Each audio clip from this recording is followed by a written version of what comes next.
எதிர்நீச்சல் சீரியல்ல நம்ம ஆதி குணசேகரனுக்கு எப்படியாவது முடிவு கட்டியாகணும்னு சக்தி ஒரு பக்கம் போராடிட்டு இருக்காரு. ஆனா, இன்னொரு பக்கம் தன் உயிர காப்பாத்திக்கிறதுக்காக நம்ம ஜனனி, பார்கவி, நம்ம ஜீவானந்தம் இவங்க 3 பேரும் பார்த்தீங்கன்னா, பயங்கர போராட்டத்துக்கு இடையில மாட்டிட்டு இருக்காங்க அப்படின்னு தான் சொல்லணும். ஒரு ரவுடிய அடிச்சு போட்டு தப்பிச்சு வந்தது என்னமோ உண்மதாங்க. அடுத்ததா ஒரு லாரி வந்து மாட்டிட்டு இருக்காங்க. இந்த லாரிலருந்து எப்படியாவது வந்து நம்ம ஜனனிய அவங்க 2 பேரும் காப்பாத்தி கொண்டுட்டு போய் தர்ஷன் கூட நம்ம பார்கவிக்கு சேர்த்து வைக்கணும்னு நம்முடைய ஜனனி ரொம்பவுமே போராடிட்டு இருக்காங்க அப்படின்னு தான் சொல்லணும். இன்னொரு பக்கம் பார்த்தீங்கன்னா, நம்ம சக்தி வந்து எவ்வளோதான் ரோஷமா வந்து அண்ணன் வேணாம், தர்ஷனோட கல்யாணம் தான் முக்கியம் அப்படின்னு நினைச்சிருந்தாலும், இன்னொரு பக்கம் பார்த்தீங்கன்னா, நம்மளுடைய ஆதி குணசேகரனோட உண்மை முகம் என்ன அப்படிங்கிறது நம்ம சக்திக்கு தெரிய போது.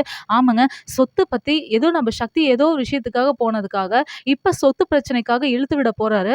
ஆமா, இப்ப வந்து நம்ம கதிருக்கு நம்ம கதிரு, ஞானம், சக்தி இவங்க 3 பேத்துக்கும் சொத்து பிரிச்சு குடுக்கலான்னு ஆதி குணசேகரன் போட்ட பிளானிங் எல்லாமே பொய் தான். அப்படிங்கிறது நம்மளுடைய நம்மளுடைய சக்திக்கு தெரிஞ்சுச்சு. இது தெரிஞ்சாலும் அவங்க எதுவும் கண்டுக்க மாட்டாங்க அப்படிங்கிறது நம்ம சக்திக்கு இன்னும் புரியவே இல்ல. எப்படியாவது ஆதி குணசேகரன் வந்து சொத்த வந்து பிரிச்சு குடுத்தே ஆகணும். அப்படிங்கிற மாரி இப்ப சக்தி ஒரு ஒரு முட்டுக்கட்ட போட போறாரு.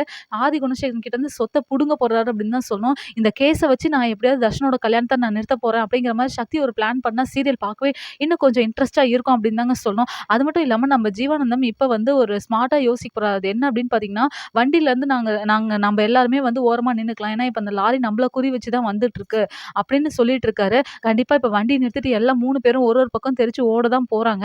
இந்த லாரி டிரைவர் வந்து ஆதி குணசேகரன் அனுப்புன ஆளு தான் அப்படிங்கிறது நம்மளுடைய ஜனனிக்கும் சரி, ஜீவானந்தத்துக்கும் சரி நல்லாவே தெரியும். இவங்க உயிர காப்பாத்தி எப்படிங்க வந்து வீட்டுக்குள்ள மண்டபத்துக்குள்ள போக போறாங்க அப்படிங்கிறது தான் அப்கமிங் எபிசோடா இருக்க போகுது. இன்னொரு பக்கம் நம்ம அறிவுக்கரசிக்கு ஒவ்வொரு நிமிஷமும் நம்ம பெண்கள் நெனச்சு அள்ளு விட்டுட்டு இருக்கு அப்படின்னு தான் சொல்லணும். பயத்துல அவங்க வந்து பாத்தீங்கன்னா, கல்யாணத்த சீக்கிரமா முடிச்சிரலாம் அப்படிங்கிற மாரி பிளான் பண்ணிட்டு இருக்காங்க.